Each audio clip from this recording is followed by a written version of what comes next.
اسے عربی میں کہتے ہیں برسبیل تغلیب. ایک مجمع ہے، مرد بھی ہے عورتیں بھی ہیں، تو مذکر میں خطاب ہوگا، مؤنث کے ساتھ وہ تابع ہے ساتھیہ. لیکن یہ آج دیکھیے کتنی طویل ہے. ان المسلمین والمسلمات، یقیناً فرما بردار مرد اور والمؤمنین والمؤمنات، اور صاحب ایمان مرد اور صاحب ایمان، والقانتین والقانتات، اور فروتنی اختیار کرنے والے مرد اور فروغ اختیار کرنے، والصادقین والصادقات، اور سچ بولنے والے مرد، والصابرین والصابرات، اور صبر کرنے والے مرد اور صبر کرنے، والخاشعین والخاشعات، اللہ کے سامنے جھکنے والی، والمتصدقین والمتصدقات، صدقہ دینے والے مرد اور صدقہ دینے، والصائمین والصائمات، اور روزہ رکھنے والے مرد اور روزہ رکھنے، والحافظین فروجہم والحافظات، اور اپنی شرمگاہوں کی حفاظت کرنے والے مرد اور اپنی شرمگاہوں کی حفاظت، والذاکرین اللہ کثیرا والذاکرات، اور کثرت سے اللہ کا ذکر کرنے والے اور کثرت سے اللہ کا ذکر. اعد اللہ لہم مغفرۃ واجرا عظیما، اللہ تعالیٰ نے ان سب کے تیار کیا ہوا ہے. اعد اللہ لہم مغفرۃ، ایک تو مغفرت انہیں ملے گی اور اجر عظیم. یہ ہے وہ مساوات، کوئی اونچا نہیں. البتہ اب میں ابھی تک تو افراد کی بات ہو رہی، اب وہ ایک مرد اور ایک عورت شادی کی. یہاں آپ کو سمجھ لینا چاہیے اب وہ برابر نہیں رہے، اس لیے کہ گھر بنانا ہے، خاندان کی بنا ڈالنی، ایک ادارہ ہے، انسٹیٹیوشن آف فیملی ہے، اور کسی انسٹیٹیوشن کے دو برابر کا اختیار رکھنے والے سربراہ نہیں. آئی جی ایک ہوگا، ڈی آئی جی 4 ہو 5 ہو. کوئی فرم ہے، مینیجنگ ڈائریکٹر ایک ہوگا، آپ 100 ڈائریکٹر مینیجنگ ڈائریکٹر. کوئی کاروبار چل تو گھر کا ادارہ تو برباد ہو جائے گا اگر آپ نے برابر کر دیا دونوں کے اختیارات. آج اس کا مزہ چکھ رہا ہے، خاندانی نظام ٹوٹ گئے.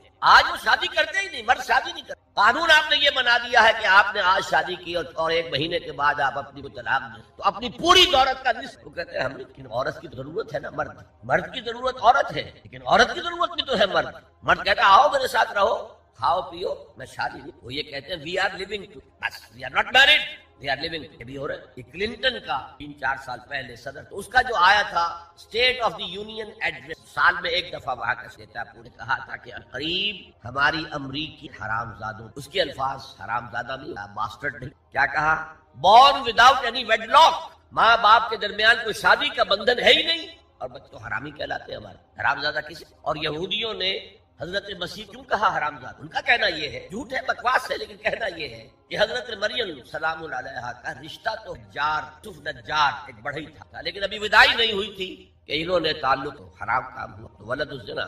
کوئی شخص رشوت پیش کر رہا ہے، حرام شے ہے، نفس کیا کہتا ہے، لے لو، کہتا ہے کہ نہیں.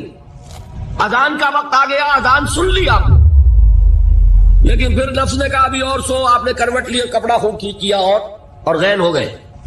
گویا کہ بندگی رب کے لیے سب سے پہلا جہاد کس سے کرنا ہوگا؟ نفس. معاشرہ بگڑا ہوا ہے، بگڑے ہوئے معاشرے کا ایک دباؤ ہے آپ پر. یہ بالکل ایسے جیسے ایک ہجوم ایک طرف جا رہا ہو تو ادھر جانا آسان اور مقابلے میں جانا بہت مشکل، زور لگانا پڑے گا نا. تو معاشرے کا رخ کچھ اور ہے، آپ کا رخ کچھ اور ہے. معاشرہ نہ خدا کو جانے نہ رسول کو جانے. آپ چاہتے ہیں اللہ اور اس کے رسول کے حکم پہ چلنا، کشمکش کرنی پڑے گی کہ نہیں. زمانہ تمہارے رنگ میں نہیں آتا، تم اس کے مطابق ڈھل جاؤ، کوئی تکلیف ہوگی. اور زمانہ تمہارے ساتھ اگر موافقت نہیں کر رہا، تم زمانے سے لڑو، تکلیف آئے گی کہ نہیں. 3 جہاد کرنے پڑیں گے تو انسان اللہ کا بندہ بن سکے گا. بات سمجھ میں آئی؟ اسی لیے جب پوچھا گیا حضور سے ای الجہاد افضل یا رسول اللہ، اے اللہ کے رسول سب سے افضل جہاد کون سا ہے، آپ نے فرمایا ان تجاہد نفسک فی طاعت اللہ. سب سے افضل جہاد یہ کہ اپنے نفس سے جہاد کرو، کشمکش کرو، مقابلہ کرو. اسی لیے میں نے ایک مرتبہ تقریر کی تھی منبر میں، پہلی مرتبہ مجھے یاد ہے، میں نے یہ 9 منزلیں بیان کی تھی. 8 منزلیں جہاد ہیں، 9ویں منزل جا کر قتال بنتی ہے. پہلی منزل پر 3 جہاد تھے، نفس سے، شیطان سے، بگڑے ہوئے معاشرے سے. دوسری منزل پر دعوت و تبلیغ بالحکمہ بالموعظہ جدال احسن. تیسری منزل پر صبر محض، ایکٹیو ریزسٹنس، اقدام، چیلنج، ایکٹیو ریزسٹنس. 8 منزلیں جہاد. اور 9ویں منزل ان اللہ یحب الذین یقاتلون فی سبیلہ صفا کانہم بنیان مرصوص. گویا جہاد کی پہلی منزل مجاہدہ مع النفس، اور آخری اور 9ویں منزل قتال فی سبیل اللہ. واضح رہے کہ اسی کا منفی پہلو ہجرت ہے. بہت اہم بحث شروع ہے. جیسے اسلام کا منفی پہلو اطاعت کا تقویٰ ہے، حکم مانو، حکم پر عمل کرو، اطاعت، نافرمانی سے بچو، بات تو ایک ہی ہوئی. جہاد کا منفی رخ ہجرت ہے. اللہ کی بندگی کرنے کے لیے معاصی سے ہجرت کرنی ہوگی، حرام چیزوں سے ہجرت کرنی ہوگی۔ اسی لیے سوال کیا گیا ای الہجرت افضل یا رسول اللہ، جواب کیا تھا؟ ان تہجر ما کرہ ربک، سب سے افضل ہجرت یہ ہے کہ ہر اس شے کو چھوڑ دو جو تمہارے رب کو پسند ہے۔ اسی لیے تنظیم کے عہد نامے میں جب اللہ کے ساتھ معاہدہ ہے انی واحد اللہ، نمبر 1 کس بات کا معاہدہ؟ ان احجر کل ما یکرہہ، ہر اس شے کو چھوڑ دوں گا جس کو وہ پسند نہیں کرتا۔ واضح رہے کہ اسی کا منفی پہلو ہجرت ہے، چنانچہ اس کی بھی پہلی منزل ان تہجر ما کرہ ربک ہے، اور آخری یہ کہ اقامت دین کی جد و جہد میں وقت آنے پر گھر بار، مال و منال اور اہل و عیال کو چھوڑ کر نکل جایا جائے۔ اس کی بھی نیت ہوئی، تیاری کی گئی نفسیاتی طور پر۔ آج بھی جائزہ لیجیے، اتنی گرفت تو نہیں ہے کہ کبھی پکار آئے اور بلایا جائے اور یہ بندھن مجھے باندھ کر رکھ لے۔ اگر ایسا ہے یہی تو خطرہ، پھر آگے جا کر جو ہفتے اعمال کرانا ہے ابھی چھٹی کرو، سب کچھ کرنا اور پھر ہفتے اعمال کرا لیں۔ آپ کو معلوم ہے جنہوں نے ہجرت نہیں کی تھی، سورہ نساء میں کتنی اہم بحث آئی ہجرت، لیکن یہ کہ پورے لیول پہ غلط خیالات ذہن سے نکالو، غلط نظریات نکالو، ہجرت ہے۔ غلط صحبت کو چھوڑو، ہجرت ہے۔ نخلہ و نطر کو میں افجرو، ہجرت ہے۔ دوستیوں کو چھوڑو، ہجرت ہے۔ محبتوں کو کاٹو اس تلوار سے، ہجرت ہے۔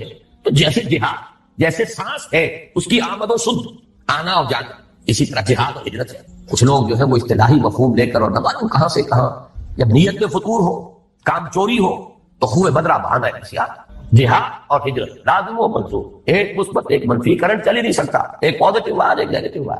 جہاد کی پہلی 2 منزلوں کے لیے اصل آلہ و ہتھیار قرآن مجید ہے۔ نفس سے جہاد کریں گے کس شے سے؟ کیسے ماریں گے نفس کو؟ اس کو پاک کرنا ہے کس سے؟ قرآن سے۔ یا ایھا الناس قد جاءکم موعظۃ من ربکم وشفاء لما فی الصدور۔ شیطان سے لڑو گے کس تلوار سے؟ کشتن ابلیس کار مشکل است، زاں کے او گم اندر آباق دل است، خوشترا باشد مسلمان اشکنی کشتہ شمشیر قرآن جاہدہم بہی جہادا کبیرا۔ دوسری منزل قرآن، تذکیر قرآن سے، تبشیر قرآن سے، انذار قرآن سے، دعوت قرآن کی، تبلیغ قرآن کی، سارا برکت و محور اس کا۔ اوحی الی ھذا القرآن لانذرکم بہ ومن بلغ فلقد یسرناہ بلسانک لتبشر بہ المتقین وتنذر بہ قوما لدا۔ نفس کے خلاف جہاد کرنا ہے، ومن اللیل فتہجد بہ نافلۃ لک، دعوت کے لیے غلط نظریات کا انکار کرنا ہے قرآن کے ذریعے، ایمان کا اس بات کرنا ہے قرآن سے ہوگا۔ نور یہ ہے، اندھیاروں سے یہ نکالے گا۔ لِيُخْرِجَكُم مِّنَ الظُّلُمَاتِ إِلَى النُّورِ فَآمِنُوا بِاللَّهِ وَرَسُولِهِ وَالنُّورِ الَّذِي أَنزَلْنَا وَجَاهِدْهُم بِهِ جِهَادًا كَبِيرًا۔ مکی دور کا یہ شمشیر قرآن اتر کر ہرا سے سوئے قوم آیا اور ایک نسخہ کی دیا۔ جہاد کی پہلی 2 منزلوں کے لیے اصل آلہ و ہتھیار قرآن مجید ہے، یعنی جہاد بالقرآن۔ چنانچہ مجاہدہ مان نفس کا مؤثر ترین ذریعہ ہے قرآن کے ساتھ قیام اللیل یا تہجد، اور دعوت و تبلیغ کا پورا عمل بھی قرآن حکیم ہی کی اساس پر اور اسی کے ذریعے ہونا چاہیے۔ یتلو علیہم آیاتہ ویزکیہم ویعلمہم الکتاب والحکمہ، سارا اساسی منہاج قرآن کی گفتگو رہا۔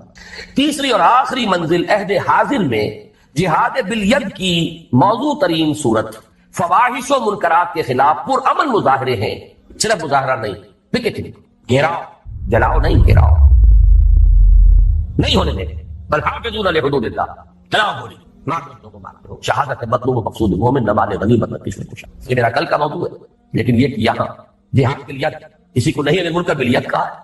من رأى منكم منكرا فليغيره بيده فإن لم يستطع فبلسانه فإن لم يستطع فبقلبه وذلك أضعف الإيمان فمن جاهدهم بيده فهو مؤمن ومن جاهدهم بلسانه فهو مؤمن ومن جاهدهم بقلبه فهو مؤمن وليس وراء ذلك من الإيمان حبة خردل۔ لیکن نوٹ کیجئے، لیکن اس میں نوبت فقہائے کرام کی طے کردہ شرائط کے تحت قتال یعنی جہاد بالسیف تک بھی آ سکتی ہے۔ اس کو یہ سمجھ لینا کہ یہ سرے سے اب دائرے سے خارج ہو گیا، یہ تو قادیانیوں کا خیال ہے، اور بالفعل ہمارے بہت سے علماء اسے خارج کیے بیٹھے، بڑے بڑے مفکرین خارج کیے بیٹھے۔ بعض لوگوں کو یہ مغالطہ لاحق ہو گیا ہے فاسق و فاجر حکمرانوں کے خلاف خروج نہیں ہو سکتا، یقیناً بات ایسی احادیث ہے، لیکن دوسری حدیث جب ایک ہی حدیث سے آپ سارا مسئلہ نکالیں گے تو بڑی برائی میں آ جائے گا۔ من قال لا الہ الا اللہ دخل الجنہ، یہاں تو ایمان بالرسالت بھی ثابت نہیں ہوتا، اس نے کہا لا الہ الا اللہ جنت میں داخل ہو جائے گا، نہ پورا مورچہ لگا دیا، نہیں، ایمان بالرسالت لازم ہے، ایمان بالآخرت لازم ہے، ایمان بالقرآن لازم ہے، پھر اس کے عملی تقاضے لازم ہے۔ تو اس کو بھی اچھی طریقے سے سمجھ لیجئے، قتال اور فساق و فجار حکمرانوں کے خلاف طاقت کا استعمال، لیکن اس کی شرائط ہے۔ امام ابو حنیفہ جن کو میں سید الفقہاء سمجھتا ہوں، انہوں نے اس کے لیے واضح طور پر کہا کہ نہیں المنکر اگر زبان سے مؤثر نہیں ہو رہا تو فبالسیف، تلوار، لیکن اس کے لیے طاقت اتنی بہم پہنچ چکی ہے یہ نہیں کہ 4 آدمی اکٹھے کیے 4 کو مروا دیا، پھر آگے چلے، پھر 10 اور اکٹھے کیے 10 کو مروا دیا، یہ نہیں، ہنگامہ کیا، جماعت بنائیے، قوت جمع کیجیے، تربیت دیجیے، منظم کیجیے، مرتب تعداد اتنی کہ جو بھی آپ کے اندازے ہیں اس کے اعتبار سے، ویسے کوئی شے کہیں سے آ جائے بورڈ فرام دی بلو وہ بات دوسری ہے، لیکن ہر اندازے میں آپ یہ تقریباً یہ یقین رکھیں کہ اب اتنی طاقت ہے کہ ہم بدل دیں گے اس میں، کامیابی ہو جائے تب جا کر نہیں۔ ٹیررزم جو ہے جو چل رہا ہے آج کل، ادھر حقیقت جہاد اور قتال کو بدنام کرنے والی چیز، لیکن یہ کہ اس کو خارج کر دیں، اس میں نوبت فقہاء کرام کی طے کردہ شرائط کے تحت قتال یعنی جہاد بھی صحت تک بھی آ سکتی ہے۔ یہ ہے جہاد کی بحث۔ پہلا جو لازمی تقاضا ہے ان 3 فرائض کے لیے وہ ہے جہاد۔ دوسرا لزوم اجتماعیت، اجتماعیت کا لزوم، اس میں بھی درجے ہوں گے، کسی جگہ یہ مستحب ہوگا، کسی جگہ یہ مفید کہہ لیجئے، ممید کہہ لیجئے، کسی جگہ لازم ہوگا، ہر وقت ہر حال میں لازم نہیں۔ فریضہ اول کے ضمن میں صرف صحبت صالح، کونوا مع الصادقین، اللہ کا بندہ بننا ہے، آپ کو نفس سے جہاد کرنا ہے، شیطان سے کرنا ہے، معاشرے سے کرنا ہے، تو ایسے لوگوں کی معیت تلاش کریں، ایسوں کا قرب، ایسوں کی صحبت، جو یہی کام کر رہے ہوں، یہی کرنا چاہتے ہوں، اس سے تقویت پہنچے گی۔ آپ مرید کسے کہتے ہیں؟ ارادہ کرنے والا، آپ نے ارادہ کیا ہے اور بھی ہے، اس نے بھی ارادہ کر لیا ہے، یہ مرید جمع، اس سے یقیناً تقویت حاصل ہوگی۔ لیکن عقلاً محض اس کام کے لیے جماعت، میں جماعت کا ایک مفہوم خاص بول رہا ہوں، جماعت ڈسپلن، سب اطاعت والی جماعت، اس کام کے لیے ضرورت نہیں۔ نمبر 2، اسی طرح فریضہ ثانی کے ضمن میں درس گاہوں، اداروں، انجمنوں اور سوسائٹیوں سے پورا ہو سکتا ہے۔ دین کی دعوت و تبلیغ ہے، ڈھیلا ڈھالا نظم ادارہ ہے، اشاعت قرآن کا ادارہ، پبلشنگ ہاؤس ہے، آڈیو ویڈیوز کا کوئی سلسلہ ہے، جرائد ہے، رسائل ہے، انجمنیں ہیں، دارالعلوم ہے، یہ سب اس کا ذریعہ ہے، یہ جماعتیں نہیں ہیں۔ اجتماعیت تو ہے، لزوم اجتماعیت لکھا ہے میں نے اوپر۔ اجتماعیت ایک عام لفظ ہے، یہ لوز آرگنائزیشن، ایسوسیشنز، انجمنیں، ان میں وہ سب اطاعت، ڈسپلن، یہ نہیں، ٹھیک ہے، ایک دستور ہے، قانون ہے، اس کے مطابق آپ نے تقسیم کار کر دی ہے، کوئی صدر ہے، کوئی سیکریٹری ہے، جس کی ٹانگ گھسیٹی ہو گھسیٹ لیجیے، نو کانفیڈنس لے آئیے اس کے خلاف، جس کو آپ برقرار رکھنا چاہیں رکھیں، وہ بھی رکھیں، آپ کا دارالعلوم ہے، کوئی محتمم ہے، بہرحال نظم تو وہاں ہوگا، لیکن یہ کہ وہ جماعت۔ لیکن اب ہے اصل شے، فریضہ ثالث کے ضمن میں سم و طاعت فی المعروف کے ٹھیٹھ اسلامی اور عسکری اصول پر مبنی جماعت کے بغیر پورا نہیں۔ کوئی احمق ہوگا جو سمجھے کہ یہ کام ہو سکتا ہے بغیر اس کے۔ ٹھیٹھ اسلامی اور عسکری ملٹری ڈسپلن، وہاں آپ کو یہ اختیار نہیں ہے، حق حاصل نہیں ہے کہ آپ اپنے سپیریئر سے یہ پوچھیں کہ یہ حکم آپ کیوں دے رہے ہیں، مجھے کیا حکمت ہے، there's not to reason why, there's but to do that۔ عسکری اور ٹھیٹھ اسلامی سم و طاعت، فاسمعوا واطیعوا، اللہ کی سم و طاعت مطلق، رسول کی سم و طاعت مطلق، اللہ یہ کہ وہ خود کہہ دیں کہ یہ صرف میرا مشورہ ہے، حکم نہیں ہے۔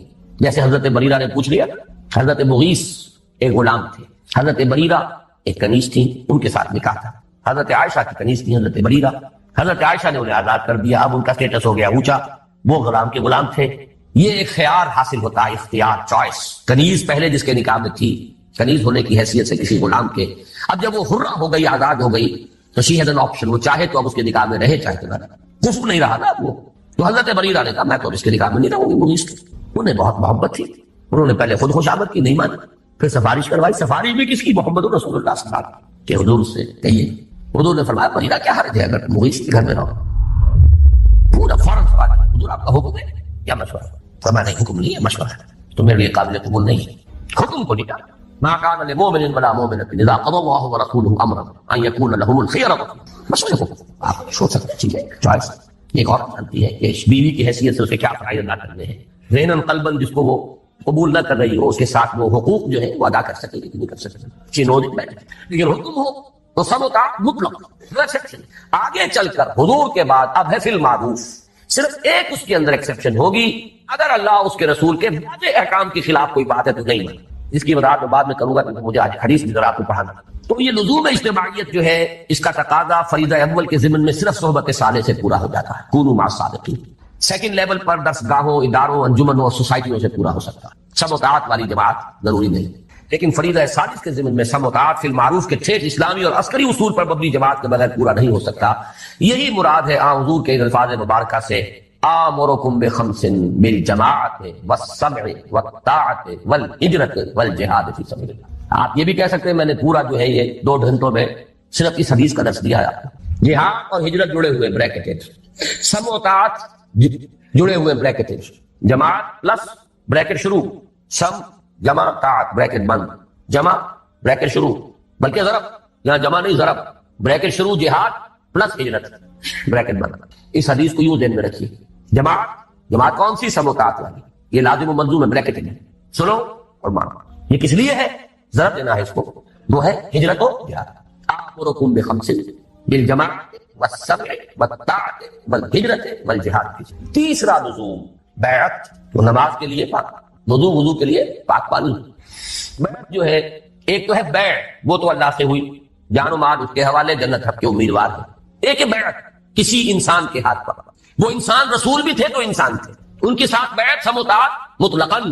اب آپ کے بعد جو انسان ہے غیر معصوم ہے، چاہے وہ ابو بکر ہو، ان کے ساتھ سم و طاعت فی المعروف، بالکل میتھمیٹیکل سمجھ میں چیز، لیکن بیعت کے ضمن میں بھی ایک ہی طرح کا تقاضا نہیں، تینوں لیولز پر کچھ فرق ہو جائے گا۔ پہلے دو فرائض کے ضمن میں بیعت سلوک و ارشاد کی صورت میں کفایت کرتی ہے، لیکن یہ جو بیعت ہمارے ہاں چل رہی ہے سلوک اور ارشاد کی بیعت، بہت اچھی بات ہے کہ اس کے لیے بھی لفظ بیعت استعمال ہوا، تاکہ معلوم ہو کہ یہ ہمارے دین کا ایک مستقل اس کی اصطلاح ہے، اس کا ایک فکر ہے۔ اور وہ بیعت عقبہ اولا کے ساتھ میں سمجھتا ہوں کہ اس کا ربط اور تعلق ہے، بیعت ارشاد۔ پہلی بیعت حضور نے یہی لی تھی، شرک نہیں کریں گے، چوری نہیں کریں گے، زنا نہیں کریں گے، تہمت نہیں لگائیں گے وغیرہ، اور جس نے ایک بات کا آپ حکم دیں گے وہاں معروف تھا، یہ پہلا درجہ تھا اس بیعت کا۔ آج وہ بیعت عدل قرآن صرف بیعت النساء ہے، یہ سلوک کی بیعت زنانہ بیعت ہے، یہ مردانہ بیعت نہیں ہے، زنانہ بیعت۔ نوٹ کر لیجیے اس کو، قرآن حکیم نے وہی الفاظ دیے، حالانکہ سورہ ممتحنہ سن 6-7 میں نازل ہو رہی ہے، بیعت عقبہ اولا سن 10 میں، سن 10 نبوی، ہجرت سے 1.5-2 سال قبل لی جاتی، ایک فصل ہے 8-9 برس کا، لیکن وہی الفاظ جو بیعت عقبہ اولا کے تھے وہی قرآن میں آئے، بیعت النساء، یہ زنانہ بیعت ہے، مردانہ بیعت نہیں ہے۔ مردانگی تو چاہیے، وہ میدان میں جب آنا ہے، مردانہ بیعت وہاں رکھا ہے، وہ فرض خواتین پر نہیں، زنانہ بیعت لیکن ہے بیعت۔ اس کے بارے میں ہمارے ہاں وہ جو اہل حدیث مسلک کے لوگ ہیں وہ اس کی نفی کر دیتے، کوئی بیعت نہیں، اس کا کوئی اصول نہیں، کوئی اس کا ثبوت، غلط بات ہے۔ بیعت عقبہ اولا بیعت ہی یہی ہے، بیعت النساء بیعت ہی یہی ہے، بیعت ارشاد ہے وہ بھی صحیح ہے حق، لیکن وہ بیعت جو مردوں سے مطلوب ہے وہ کچھ اور۔ اگر یک قطرہ خونداری اگر مشتے پرے داری بے آبا من تو آمودم طریق شاہ بازی راہ، مردانگی اس کے لیے بیعت جو ہے وہ ہے نمبر 3۔ فریضہ سادس کے ضمن میں بیعت سمع و طاعت فی المعروف کی صورت لازمی و لابدی۔ اب میرے پاس اور الفاظ نہیں ہے جس کو میں تاکید کیسے دوں، کیسے کروں، لازمی ہے لابدی، کوئی اس سے رشتہ نہیں۔ یا تو کہیے کہ وہ فرض ہے ہی نہیں، ٹھیک ہے چھٹی ہو گئی، جس گاؤں جانا نہیں اس کا راستہ کا ہے وہ پوچھنا۔ اگر مانتے ہیں کہ وہ فرض ہے، بلند ترین منزل کے لیے جد و جہد فرض، تو کوئی پاگل ہوگا، احمق ہوگا، ڈھیٹ ہوگا تو اس کے لزوم کا انکار ہے۔ فریضہ سادس کے ضمن میں بیعت سمع و طاعت فی المعروف کی صورت لازمی و لابدی، اسی کی جانب اشارہ ہے مسلم شریف کی روایت عن عبداللہ ابن عمر رضی اللہ تعالی عنہما، جس میں حضور صلی اللہ علیہ وسلم کے الفاظ مبارکہ وارد ہوئے ہیں کہ من مات ولیس فی عنقہ بیعۃ مات میتۃ جاہلیۃ، جو شخص مرا اس حال میں کہ اس کی گردن میں بیعت کا قلادہ نہیں تھا وہ جاہلیت کی موت مرا ہے، ایمان اور اسلام کی موت نہیں مرا۔